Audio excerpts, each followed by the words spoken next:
Bueno, muy buenas tardes a todos los participantes, a todos los que van llegando en el día de hoy puntualmente. Agradecemos su puntualidad y su fidelidad con este ejercicio cultural que hace la Vicerrectoría de Extensión y Proyección Social de la Universidad de Cartagena. A nombre del equipo de trabajo de Carla, de Laura, del vicerrector William Alcún, le damos las gracias. Doctor Múnera, entonces vamos a darle paso en la tarde del día de hoy y a todos que disfruten de la conferencia. Muy bien, muchísimas gracias a todos y a todas. Espero que podamos, como siempre, desarrollar esta sesión de hoy y agradecerles la opinión de ustedes, tal como lo ha planteado nuestro amigo Jonathan. Queríamos conocer la opinión de ustedes para saber si queríamos saber en realidad si debíamos o podíamos plantear la posibilidad de, así me lo han planteado algunas personas por escrito, y luego pues lo hemos conversado con el equipo de la universidad, la idea de que si esto se extiende un poco más, pues a lo mejor podemos extender estas charlas en las que ustedes pues tan generosamente nos han venido acompañando. De manera que un poco la pregunta que les hemos pedido allí en el chat, el equipo les ha pedido a ustedes en el chat, ha sido si ustedes, claro, están en la mejor disposición de continuar y tienen la paciencia y la generosidad de seguir aquí con nosotros los miércoles, pues entonces nosotros encantados seguiremos programando unas charlas más y haremos el ejercicio de encontrarnos con ustedes los miércoles, todos los miércoles a las 4 de la tarde. Bueno, para empezar, y antes de que entremos a nuestro tema, ¿verdad?, del Caribe, yo quisiera empezar por decirles lo siguiente. Este mes, ¿no?, el día 11 de junio, cumple años de muerto, murió el 11 de junio de 1950, el más grande poeta que ha producido Cartagena y uno de los más grandes poetas colombianos y en lengua española, pudiéramos decir, Luis Carlos López, familiarmente conocido como el Tuerto López. Y en el día lunes, perdón, el primero, tuvimos el cumpleaños, un cumpleaños más de la ciudad de Cartagena, de su fundación, 487 años. Vamos ya casi para celebrar el 5º aniversario, dentro de 13 años. Esperamos, y ojalá así sea, que lleguemos al 5º centenario habiendo superado todos estos males y dificultades que ha vivido la ciudad desde hace ya un buen número de años y diríamos incluso décadas.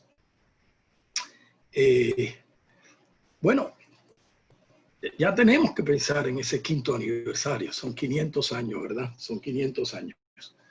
Y precisamente hoy, 4 de junio, si mi memoria no me traiciona, y si me traiciona ustedes me excusan, pero hoy creo recordar de haber leído en estos días que se conmemoran también los 100 años de nacimiento de uno de nuestros más grandes artistas, pintores, Alejandro Obregón.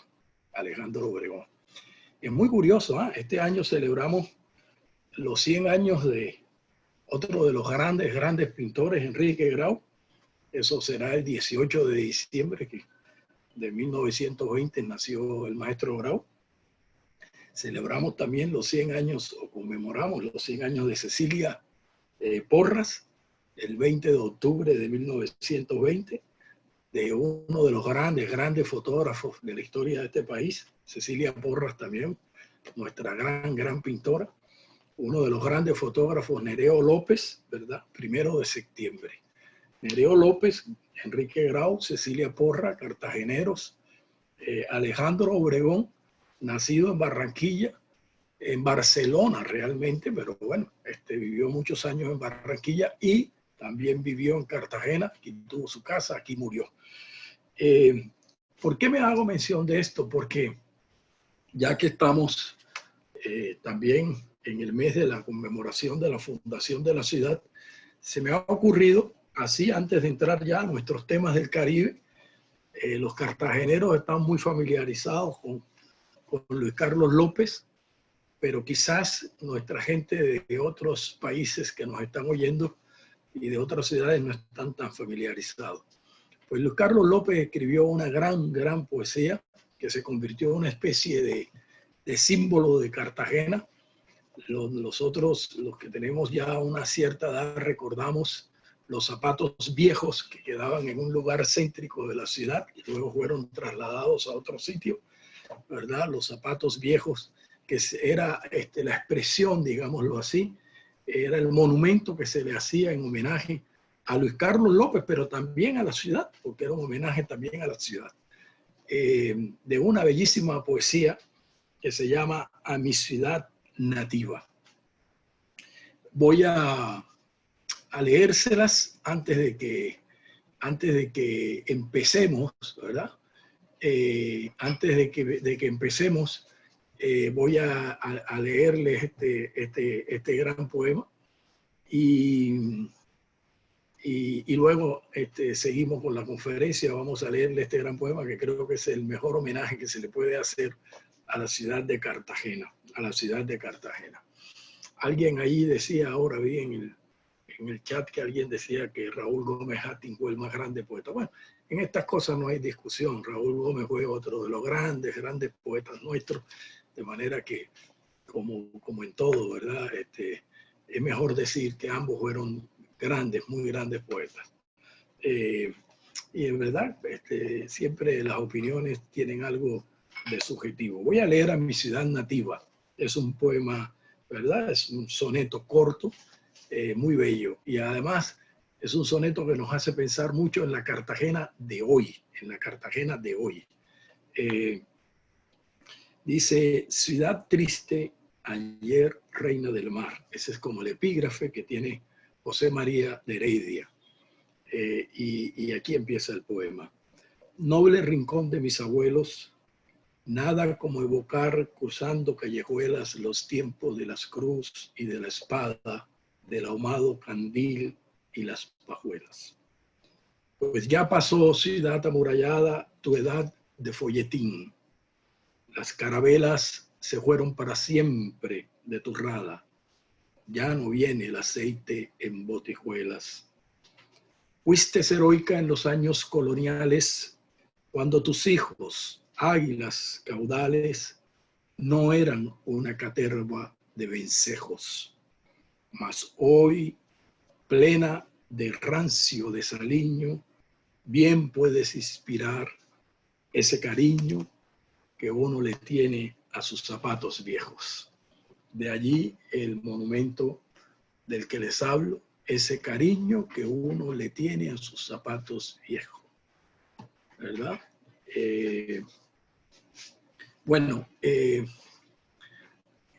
Los que quieran seguramente podrán encontrar los poemas de nuestro Tuerto López podrán encontrarlo en el ¿cómo se llama? En el internet, en la internet y seguramente pues se deleitarán leyéndolo. Vamos entonces a continuar. Vamos a continuar con nuestra charla, ¿verdad? De manera que podamos empezar, ¿no? Darle continuidad y vamos entonces a mirar el mapa, ¿no? Voy a solicitar que me abran aquí tengo el mapa, ¿verdad? me voy a acercar un poco para poder trabajar el mapa. Voy a acercarme un poco para poder trabajar el mapa, porque quizás debería yo poner un poco más de luz, porque quizás está un poco oscuro. Sí, muchas gracias. Bueno, este fue el mapa que trabajamos la vez pasada, ¿verdad? Hicimos una primera introducción. En el miércoles anterior hicimos una introducción alrededor del Caribe, miramos el mapa, ¿no? Y hablamos de las distintas interpretaciones que podía haber sobre el Caribe. Ahora, ¿para qué quiero el mapa hoy? Porque fíjense, hoy quisiera, como punto de partida de esta charla, yo quisiera hoy referirme a cómo en esto que yo he llamado los lazos de intimidad en el Caribe, nuestros lazos de intimidad en el Caribe. Yo quisiera hablar hoy de cómo estos lazos de intimidad tienen como punto de partida, como trasfondo, la manera tan peculiar como se desarrolla un intensísimo comercio, unas intensísimas relaciones, ¿verdad?, entre las islas y la parte continental. Me parece que es muy importante referirse a esto porque creo que es muy importante referirse a esto para que entonces tengamos una comprensión de cómo va a surgir después este gran mundo cultural del Caribe en el que todos terminamos compartiendo, ¿verdad? Gastronomías, terminamos compartiendo gustos similares, músicas similares, expresiones gestuales, cosmovisiones, en fin. Pero bueno, digamos, ¿cómo se da todo esto? Decíamos en la charla pasada, ¿no?, que el Caribe, cuando uno mira los censos de 1880, uno se da cuenta enseguida de una cosa interesante. Y la cosa interesante es esta.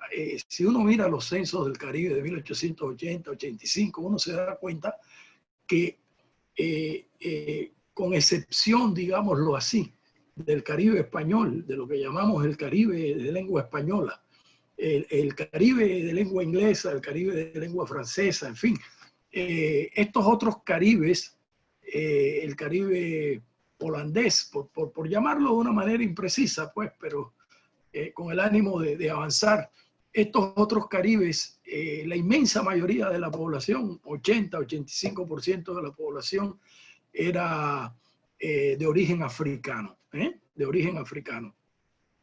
En el Caribe español quizás la proporción es menor, pero es también ya, para esa época, es también ya la mayoría de la población.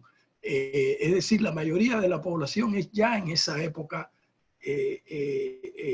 de origen africano, ya sea que todavía se mantuviera en la esclavitud, como en el caso de Cuba, o ya sea que abolida la esclavitud, estuviera en condiciones de personas libres. Pero si uno en el Caribe español, ¿verdad?, pone juntas las personas llamadas negros o negras o mulatos, mulatas, uno se dará cuenta, y los distintos nombres que aparecen, uno se dará cuenta que ya la mayoría de la población tiene ese sustrato. Y claro, eso le da, eso hace que en el Caribe en general la influencia de la cosmovisión y del mundo cultural, espiritual, afro sea un determinante fundamental, Pero claro, lo interesante también es ver cómo se van creando, cómo este mundo caribe no es tan aislado como se pudiera pensar en algún momento. Cómo, a pesar de que estaba dividido, ¿verdad?, fragmentado políticamente, a que de todas maneras las comunicaciones eran todavía muy precarias y claro, los imperios creaban barreras tremendas, prohibiciones, etcétera. Cómo, a pesar de todo eso, es fascinante mirar cómo todo este mundo se relacionaba. Y fíjense ustedes esto que les voy a mostrar. Si uno baja aquí donde he puesto el punto, esto donde dice Puerto España, Puerto Spain. Si uno baja aquí, estamos en Trinidad y Tobago, ¿verdad? Aquí arribita, prácticamente de Venezuela, ¿no? De la parte este de Venezuela, aquí, ¿verdad? Estamos en Trinidad y Tobago. Y si uno se mueve hacia el otro lado y camina, ¿verdad? Hacia el centro, uno llega aquí y aquí está en Kingston. Aquí está en Kingston. Si uno sube, ¿verdad? Si uno sube, uno llegaría aquí en la esquina, uno llegaría aquí en el sur, llegaría a Santiago de Cuba, que está aquí mismito, muy cerca de Kingston. Y si sube más hacia el norte, en la parte que diríamos aquí en el norte, estaría La Habana, ¿verdad? Entonces tendríamos La Habana, tendríamos Santiago de Cuba, tendríamos Kingston y hacia acá abajo Puerto España, ¿no? Acá está Puerto Rico, que aparece aquí como San Juan, Santo Domingo, y aquí está Haití. Aquí está Haití. Y luego tenemos acá todo el rosario de islas, ¿verdad? Que cubren toda esta parte oriental. Y si seguimos por todo el litoral, vamos por Venezuela, vamos por Colombia, llegamos a Panamá, seguimos Costa Rica, en fin, todo el litoral centroamericano hasta llegar a México. Y si queremos, ¿verdad? Subimos y llegamos aquí a New Orleans, que está obviamente en todo este gran mar Caribe, solo que en los mapas aparece como Golfo de México. Muy bien. Pero fíjense esta cosa tan interesante. Si nos situáramos en la segunda mitad del siglo XVII, ya en 1655, ya aquí en Jamaica, ya los ingleses se han apoderado de Jamaica, ¿no? Ya se apoderaron de Jamaica. Es decir, ya Jamaica no es más una colonia española, ¿no? Es ahora una colonia inglesa, ¿verdad? Y si bajamos aquí a Puerto España, a Puerto España, aquí a Trinidad y Tobago, ya no es más tampoco una colonia ni francesa ni española. Ahora es una colonia inglesa, ¿verdad? Perdón, sí, es una colonia inglesa aquí en Puerto España. Y si nosotros nos moviéramos de Puerto España, que es muy interesante, y llegáramos aquí donde dice Willinghead, estaríamos en Curazao, ¿verdad? Estaríamos en Curazao. Ahora vamos a mirar la importancia que tiene este Curazao, la importancia que tiene Curazao y la importancia que tiene Jamaica, ¿verdad? En este juego extraordinario que va a generar una cierta, yo llamaría una cierta estructuración económica del Caribe al margen, digamos, de las reglamentaciones de los imperios, Y es muy, muy importante darse cuenta bien de esto. Ahora, fíjense lo que pasa. ¿Quiénes están en el dominio de aquí de Curazao? Pues Curazao es una isla que está en poder de los holandeses y prácticamente se ha convertido ya desde 1634 en un dominio holandés de enorme importancia, Entonces tenemos aquí a Holanda, tenemos aquí a los ingleses, al imperio inglés, y tenemos aquí en toda esta parte continental, ¿verdad? Al imperio, a las colonias españolas, igualmente que San Juan, Santo Domingo y Cuba. Muy bien. ¿Por qué esto es importante? Porque, fíjense, con todo y que los imperios han fragmentado, como decía yo antes, el Caribe, lo que está sucediendo es que tanto Inglaterra como Holanda, dos naciones en ascenso, ¿verdad? Porque esto hay que tenerlo presente. Inglaterra y Holanda en la segunda mitad del siglo XVII son ya naciones en ascenso, ¿no? Holanda, que era lo mismo que la unión de los Países Bajos, ¿verdad? Que quedaron por fuera del dominio español, en el año de 1648. En el año de 1648 se desprendieron después de la famosa guerra de 80 años, cuando se firma la famosa paz de Münster o la paz de Westfalia. Entonces, los Países Bajos quedan independientes. Pero, ¿qué es lo interesante de esto? Aquí se va a convertir Curazao de una manera fundamental en el núcleo clave, ¿verdad? En el núcleo clave desde el cual Holanda va a lanzar una ofensiva sobre el Caribe. Y cuando digo una ofensiva, hablo de una ofensiva comercial.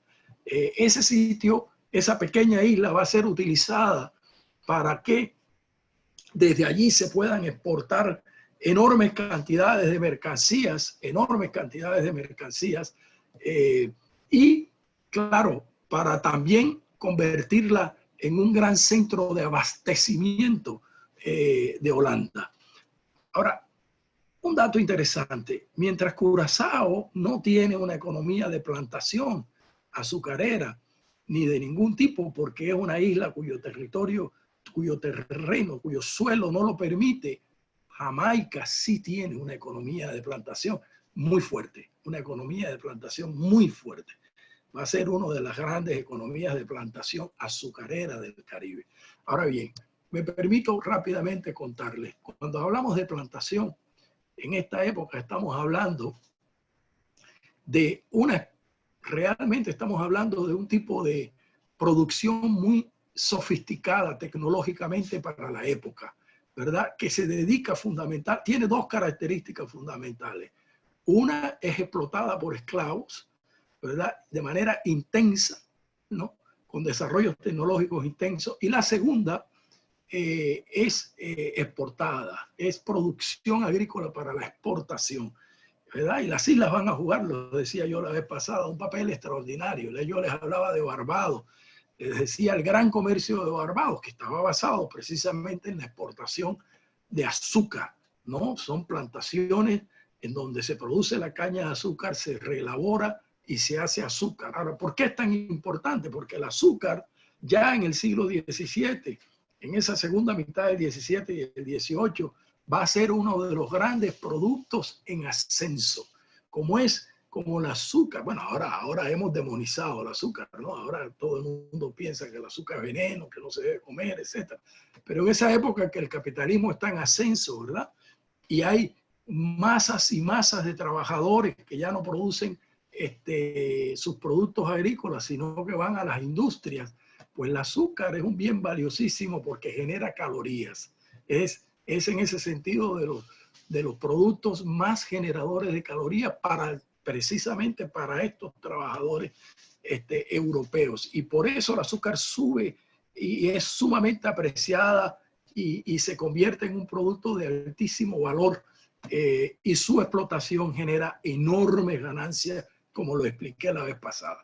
Pero bueno, volviendo a esto que yo creo que es muy interesante.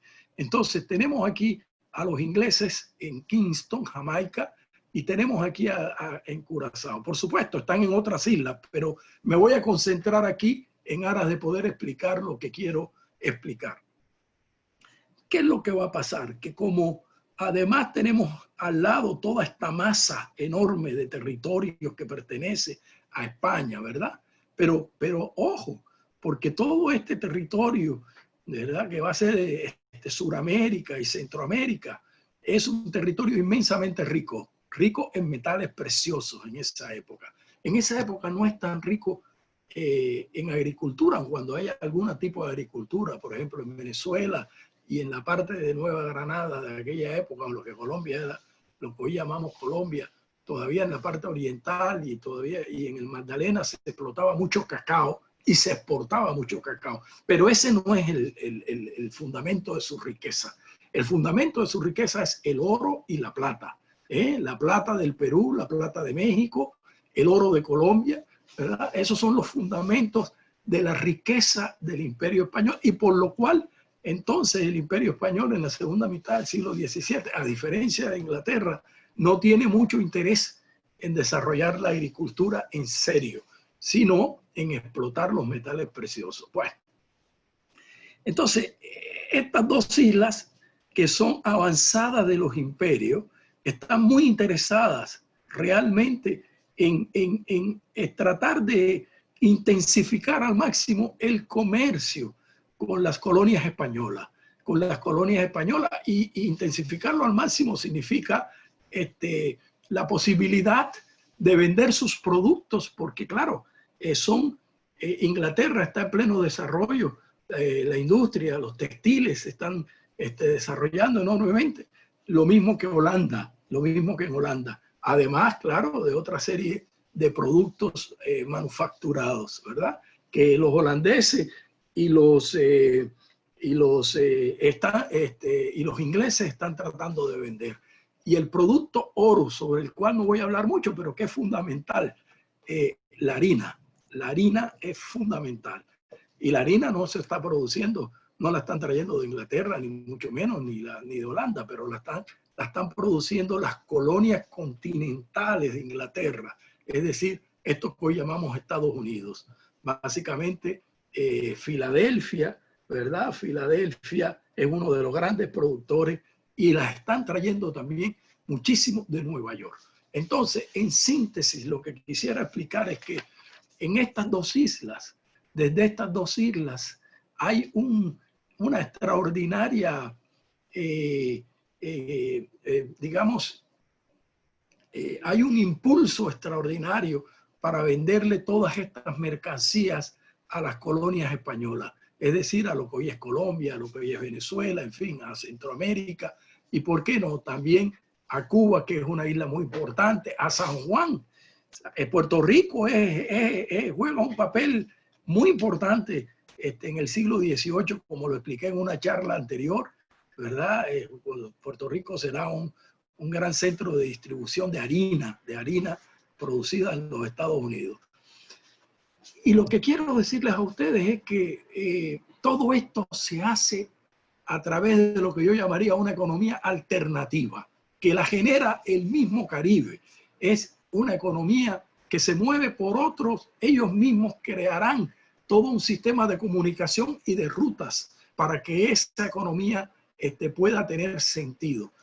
Y esta economía que se llamó contrabando o economía ilegal, pues hombre, era la norma en el Caribe, era la norma, simple y llanamente la norma en el Caribe. ¿Y por qué lo era? Por una razón fundamental. Podríamos encontrar varias, pero hay una razón fundamental. Mientras que los imperios, las naciones inglesas y holandesas están en pleno apogeo y están construyendo una economía industrial, manufacturera, los españoles son un imperio en decadencia, un imperio que empieza a contraerse, un imperio que ya en la segunda mitad del 17 está teniendo muchas dificultades para poder abastecer a estos inmensos territorios, y a sus islas importantes, ¿verdad? Y entonces, como no la puede abastecer, es una simple realidad económica, olvidémonos de los juicios morales.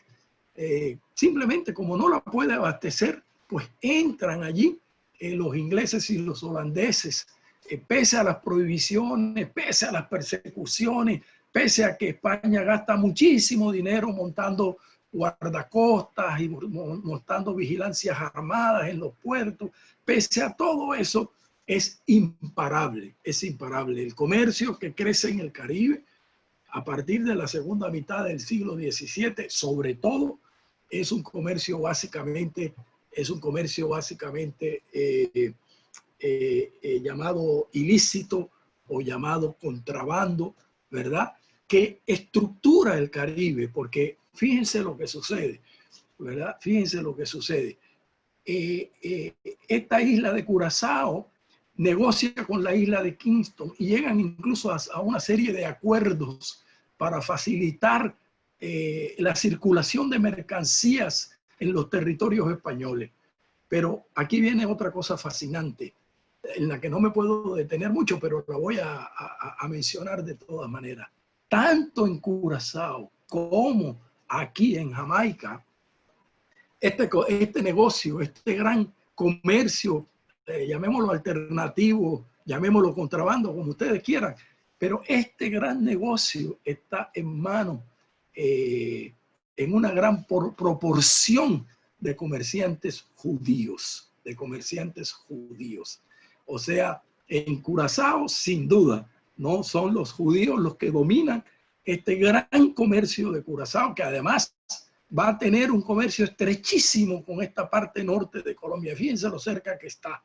Con La Guajira ni hablar, y con Barranquilla ni hablar, y con Cartagena, y hacia adentro con el Magdalena. Curazao va a ser uno de los grandes proveedores de todo este territorio que hoy llamamos Colombia, ¿verdad? De mercancías, de harina, de textiles fundamentalmente. Pero resulta que acá en Jamaica también hay una gran proporción de judíos que a lo mejor incluso estaban emparentados porque crearon redes familiares. Acuérdense que en Cartagena, igualmente hasta mediados del siglo XVII, hay también una comunidad judía poderosísima, ¿verdad? Encargada del negocio. O sea, en otras palabras, son estos comerciantes judíos que tienen una enorme y una gran tradición en el comercio, los que de alguna manera juegan un papel fundamental. Aquí en Jamaica jugaron un papel fundamental porque aquí trajeron incluso ellos los capitales para las primeras grandes inversiones de plantaciones, ¿verdad? Aquí en Jamaica cuando fueron prácticamente expulsados de Pernambuco, acá en el Brasil, ¿verdad? Pero eso es otra historia. Entonces, lo que es fascinante es ver cómo estas pequeñas islas van a inundar de comercio, ¿verdad? Toda esta zona. Y hablando ya propiamente de Cartagena, les voy a mencionar dos cosas que a ustedes les va a llamar la atención. En un libro muy interesante que ilustra bastante bien lo del comercio holandés, un libro que se llama El contrabando holandés en el Caribe durante la primera mitad del siglo XVIII, de un autor que se llama Celestino Arauz. Es muy interesante lo que él dice. Dice, por ejemplo, la isla de Barú constituía un centro para la concertación e irradiación del comercio ilegítimo. Un centro para la irradiación del comercio ilegítimo. Y en otra parte dice, otra cosa que me llamó muchísimo la atención. Dice, por ejemplo, que fíjense esto que va a decir dice, por otra parte, muy pronto se pudo descubrir una vasta red de contrabando entre los holandeses, o sea, de Curazao, ya esto es en la primera mitad del siglo XVIII, y los vecinos del arrabal de Hexemaní, Fíjense qué interesante, ¿no? De Hexemaní, Barú, grandes centros del comercio internacional. Llámese contrabando, ya eso es otro problema, ustedes lo pueden llamar como quieran, pero son grandes centros del comercio internacional. Y tenemos también a Boca Chica, que era otro gran centro. Barranquilla, otro gran centro. Tenerife en el Magdalena, ¿quién lo creyera? Pues Tenerife era otro gran centro. Por cierto que ahora yo entendí cuando leí eso, entendí una cosa muy interesante. Es que Tenerife tenía tanto dinero que ellos mismos mandaron un regimiento, digamos, mandaron una especie de regimiento, no sé cómo llamarlo, batallón de indígenas pagado por ellos en 1741 a proteger y a defender a Cartagena del ataque de Verno. Grandes centros, ¿eh? Y cuando ustedes van a mirar con atención, claro, no podemos cuantificarlo con exactitud porque era comercio clandestino, pero sabemos por otra serie de documentos y además por el tipo de, como sabemos hoy, ¿verdad? Con la droga, la gran cantidad de drogas que cogen en las aduanas, que cogen las autoridades, nos imaginamos entonces la otra gran cantidad que circula. Pues en esa época era igual. La gran cantidad de barcos que apresaban los españoles nos daba una idea de todo lo que estaba circulando en el Caribe. Y entonces ese comercio era tan familiar a nosotros. Es decir, aquí llegaban más los holandeses, llegaban más las embarcaciones que venían de Jamaica, ¿verdad? Llegaban más que las que venían de los españoles. Había un comercio continuo, permanente, ¿no? Uno ve, por ejemplo, hay informes interesantísimos. Está el informe de José Patiño, ¿verdad? Un intendente de Marina que luego va a ser, va a ocupar una posición importantísima en España. Hay un informe de un señor Robles también que envían, y son informes increíbles donde lo que dicen es, mire, aquí no circula sino la mercancía inglesa y la mercancía holandesa, ¿no?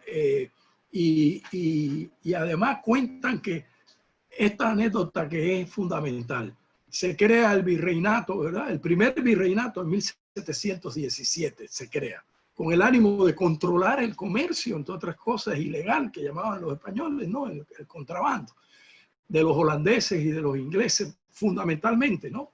Había también francés. Pero fíjense qué cosa tan interesante.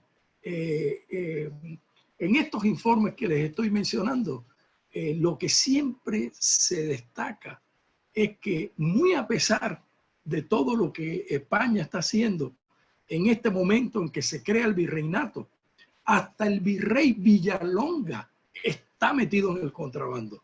Ese mismo virrey que mandan para que controle el contrabando, pues lo cogen haciendo contrabando con sus familiares. El gobernador de Cartagena, Jerónimo Vadillo, bueno, tenía una esposa que parece que era una as del contrabando. Entre otras cosas, hay que reevaluar el papel de las mujeres, porque estas mujeres eran tremendas. La marquesa de Valdehoyo, la esposa de Jerónimo Vadillo. Esta esposa de Jerónimo Vadillo era la que se encargaba de una gente que se llamaban los metedores. ¿Y qué eran los metedores? Pues los metedores eran los que se encargaban de meter la mercancía. Pues ella era la que coordinaba a todos los metedores. Estamos hablando 1721, 1722. Y lo que es más interesante, entonces, que a mí me pareció fascinante, es que eso está pasando hasta el punto que en 1723 la corona dice, no, vamos a acabar este virreinato, no más, porque esto no sirve de nada, esto ha sido peor. Y entonces así se acaba sin pena ni gloria el primer virreinato de lo que hoy es Colombia. No dura sino 6 años. Luego se creará el otro en 1739, pero ya esa es otra historia. Entonces, en conclusión, lo que quiero decir es que hay una intensa circulación, ¿verdad? Hay una intensa circulación que también explica por qué razón, que es muy interesante también, que yo se los vuelvo a decir, se los dije la vez pasada, cuando llega la independencia, cuando nosotros, los cartageneros, declaramos la independencia absoluta y creamos la República Soberana de Cartagena de Indias, porque así fue como se llamó, no creamos la República de Colombia, no. Nosotros en 1811 hasta 1815 lo que creamos fue la República de Cartagena de Indias. Y bueno, esa república estaba repleta de gentes del Caribe, estaba llena de gentes del Caribe. Estaba además, ustedes saben que Cartagena, para defenderse, da patentes de corso, vende las patentes de corso a varios de los piratas más afamados del Caribe, ¿verdad? Y los vende y hace el negocio de que 1% de los barcos ingleses o holandeses, en este caso, además de los barcos de españoles, ¿no? de Pablo Morillo y de los españoles, antes de que llegara Pablo Morillo, naturalmente, pero de los barcos de la Armada Española, pues lo interesante es que esos barcos, cada barco que era apresado por los piratas convertidos en corso, porque la diferencia es que el corso tiene patente, o sea, está autorizado por una nación para asaltar a las naciones enemigas y capturar los barcos, ¿no? Esos son los corsos. Pero son los mismos piratas que tienen patente de corso. Simplemente los piratas no tienen patente de nada. Pues bueno, cuando la independencia de Cartagena, Cartagena ofrece darle patente a todos estos grandes piratas que vienen a Cartagena y los convierte en corsarios de Cartagena para que de los barcos que ellos apresen le den una utilidad a la ciudad. Y así es como la ciudad realmente se sostiene en el año 14 y en el año 15, ¿verdad? Antes de que llegara Pablo Morillo. Y estos eran piratas del Caribe realmente, ¿no? Uno de ellos, el más famoso, Luis Orí, que tiene una historia interesantísima, que en estos días mi gran amigo Martín Alonso Pinzón me estuvo hablando de la historia de Luis Orí, ¿verdad? Y este hombre me alargaría mucho si me pusiera a hablar de este hombre, pero sin duda alguna que fue sumamente importante su participación entre nosotros y luego la participación que él tuvo más adelante en otra serie de naciones. Se escribe Luis Aurí. Y si mi memoria no me traiciona, se pronuncia Luis Orí. En síntesis, lo que quiero decir es que es un momento de la historia, segunda mitad del 17, a lo largo del siglo XVIII, en que hay naciones que están en ascenso y naciones que están cayendo, ¿no? Una de ellas que está desapareciendo como imperio, bueno, durará todavía un siglo, pero cada vez en una decadencia más grande, ¿no? La flota de los galeones, por lo mismo, deja de ser importante. Los barcos no vienen con regularidad a las colonias españolas, y al no venir con regularidad, pues entonces ese vacío lo llenan los ingleses, los holandeses, los franceses. Entran como Pedro por su casa, ¿verdad? Llegan a Tolú, prácticamente Tolú, de hecho les pertenece, entran por el Magdalena, y hay dos grandes productos que les abren camino. La harina, que es fundamental para la alimentación, es un nutriente básico, y los textiles. Y con eso vienen también, por supuesto, toda otra serie de mercancías. Y el resultado es que de aquí se llevan no solo el oro y la plata, sino, ojo con lo que les voy a decir, se llevan unos productos, un producto que es muy popular, sobre todo en el comercio con Holanda y también con Jamaica, es lo que se llamaba el palo de tinte, ¿no? Ese palo de tinte que los holandeses de Curazao llamaban palo de la Guajira, porque lo compraban en la Guajira, o palo de Caracas cuando era muy apreciado como tintura en Europa. Y también se llevan enormes cantidades de cueros, enormes cantidades de cueros. Y además también hay un gran negocio de mulas que van a ser útiles para la labor de la plantación, de las plantaciones a lo largo del Caribe, De modo que estamos ante una cosa muy intensa, ¿no? En donde prácticamente se va construyendo una especie de mercado interior caribeño. Ahora, debo agregar esto. Esto se hace estimulado además por Inglaterra y por Holanda, y se hace en combinación con ellos. Esto es parte del gran comercio mundial, del gran comercio internacional. Esto no está separado, ¿no? Y es parte también de esa gran competencia entre holandeses, ingleses y el gran imperio español que está cayendo, o que está de todas maneras ya cada vez menos capacitado para mantener ese gran territorio que mantiene en el mundo. O sea, es parte de todo de toda esta economía mundial, solo que en el Caribe, ¿verdad? Son estas islas las que están generando este tipo de intensísima relación y unidad, porque con los productos viene la gente. Ojo, con los productos viene la gente. Y nosotros hemos visto cuando toman preso, por ejemplo, a un barco de Holanda, ¿quiénes vienen en ese barco? Pues viene toda clase de gente. Vienen holandeses, vienen judíos, holandeses, curazaleños, vienen mulatos, vienen negros, ¿verdad? Africanos, viene de todo en esos barcos. Las tripulaciones están integradas por gente de muchos sitios y están circulando permanentemente, porque no es que el barco llega una noche y se va. No, no, no, eso no es así. Probablemente en Cartagena no se estacionaban, pero se estacionaban en Galera Zamba, se estacionaban en La Guajira, circulaban por el Magdalena durante días enteros, casi que libremente, ¿no? Y entonces hay encuentro de gentes, encuentro de culturas, encuentros espirituales, ¿no? El Caribe se está formando allí.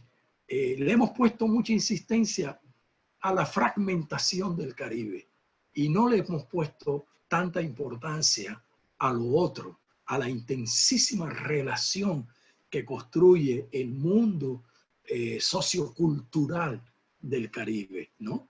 Y esa relación tiene un gran impacto, ¿eh? Ahí se construyen las rutas, ¿verdad? En ese comercio alternativo se van creando las rutas en el Caribe, ¿no? Y claro, también es una expresión muy interesante lo que se va, porque pónganse ustedes una expresión de carácter espiritual, porque pónganse ustedes en el lugar de las gentes del Caribe, pónganse en el lugar de los colombianos, porque todo esto entra por el Caribe colombiano, ¿eh? Pero no se queda en el Caribe colombiano. Este es otro gran error. Todo esto alimenta todo el territorio de Colombia, ¿eh? Hoy hemos perdido la memoria de eso, pero todo esto que está entrando por el Caribe, que está siendo negociado en el Caribe, va hacia adentro de Colombia. Porque no entra por ningún otro sitio, entra por el Caribe, ¿no? Y más adelante, en la segunda mitad del 18, está entrando por Panamá, muchísima cosa también, y por Cartagena, y por La Guajira, y por Barranquilla, por todo el Caribe está entrando, por Santa Marta, ¿no? De manera que Colombia es en ese sentido un país caribe, un país que se está nutriendo hasta de las más mínimas cosas por este intensísimo comercio que entra por el Caribe. Mire, ¿cómo será que en la feria de 1722 tienen que declararla quebrada? Es decir, fracasa, porque ya el mercado estaba inundado de mercancías holandesas y de mercancías inglesas. O sea que esa feria no tuvo ninguna razón de ser. Ya los españoles no tenían prácticamente la capacidad de vender, porque entre otras cosas hacían las famosas ferias, venían los barcos españoles cada vez con más diferencia de años. Antes, hasta los primeros años del siglo XVII, 1615, 20, venía uno cada año. Después dejaron de venir, venían espaciados en el tiempo, hasta que finalmente en 1739 dejan de venir prácticamente los famosos galeones y viene uno que otro barco. ¿Quiénes están llenando el mundo de mercancía? Pues los ingleses y los holandeses, los franceses. Es un mar internacional.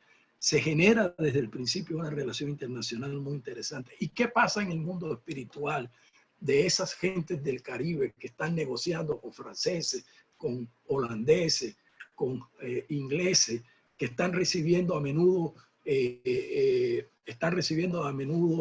en las embarcaciones tripulaciones judías, tripulaciones afros, tripulaciones asiáticas, están recibiendo de todo. O sea, el mundo se está encontrando aquí en estos lugares del Caribe, ¿verdad?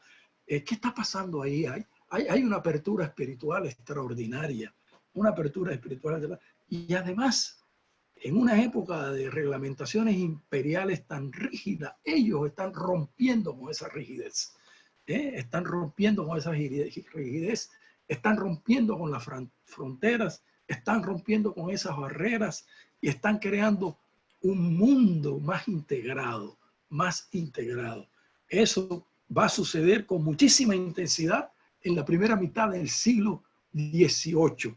En la primera mitad del siglo XVIII, eso va a tener una enorme intensidad. Y luego ustedes verán cosas como esta, y ya sé que está siendo hora de que yo cierre esta charla de hoy, pero fíjense cosas como estas tan interesantes. Nosotros, y voy a llegar allá, voy a llegar hasta el punto en el que quiero contarles a ustedes cómo fue de intensa la relación cultural, sociocultural, cómo fue de intensa entre Jamaica, Cuba, Santo Domingo, Panamá, Venezuela, Puerto Rico, por Dios, Puerto Rico.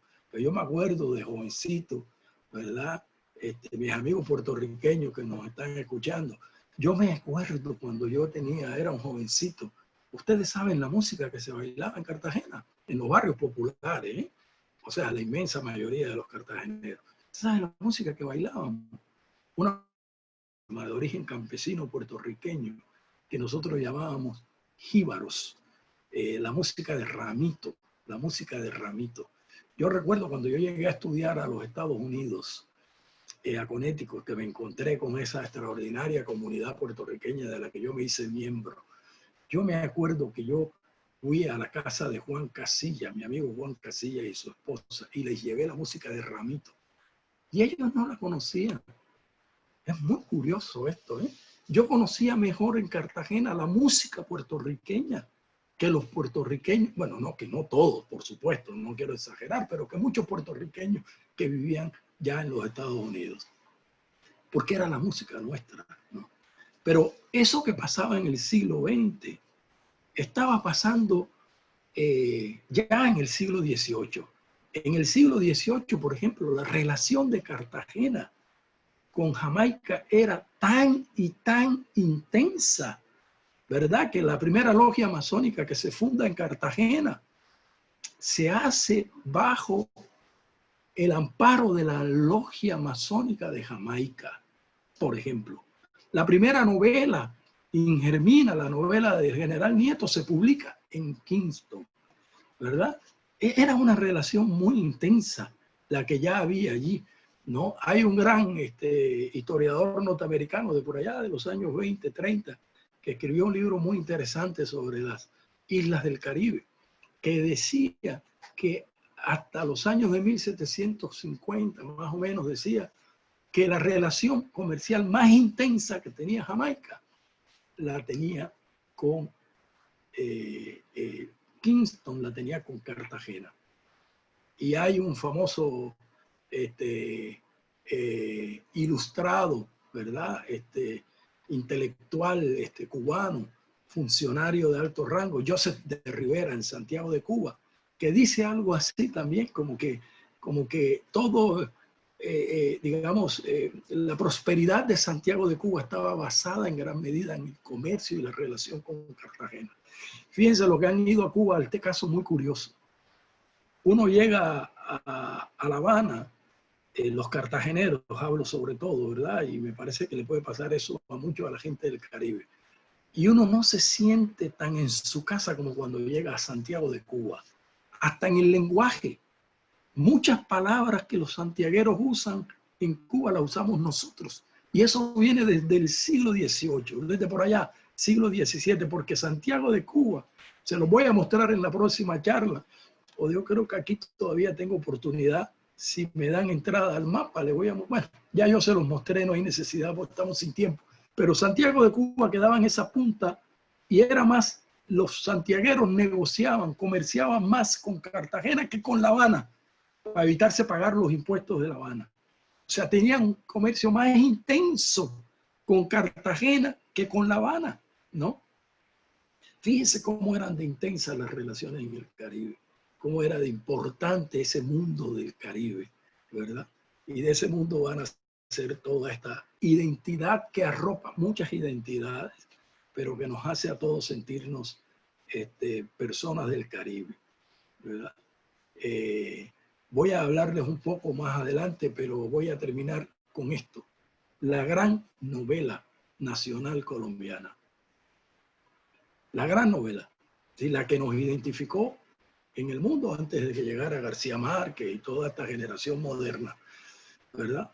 La novela que simbolizaba nuestra nación, La María de Jorge Isaac, quizás la novela latinoamericana más leída en América Latina en el siglo XIX. Pues oye, fíjate que La María es una novela muy caribeña. Esa novela que quedó allí como epítome de Colombia es una novela caribeña, porque se lo voy a contar con más detalle en la próxima charla, pero les dejo un solo dato. El personaje, el escritor, Jorge Isaac, es hijo de George Isaac. George Isaac aparece en el pasaporte como inglés, pero mentira. Viene de Montego Bay, Jamaica. Ahí vivían los Isaac desde el siglo XVII, desde esta época, precisamente desde esta época que había esa comunidad judía que he estado hablando. Y la María, el personaje, la María, en la novela, si ustedes la releen, ¿de dónde viene? ¿Dónde nace? En Montego Bay. De Montego Bay la trae a vivir con su tío. Estoy hablando ya de los personajes.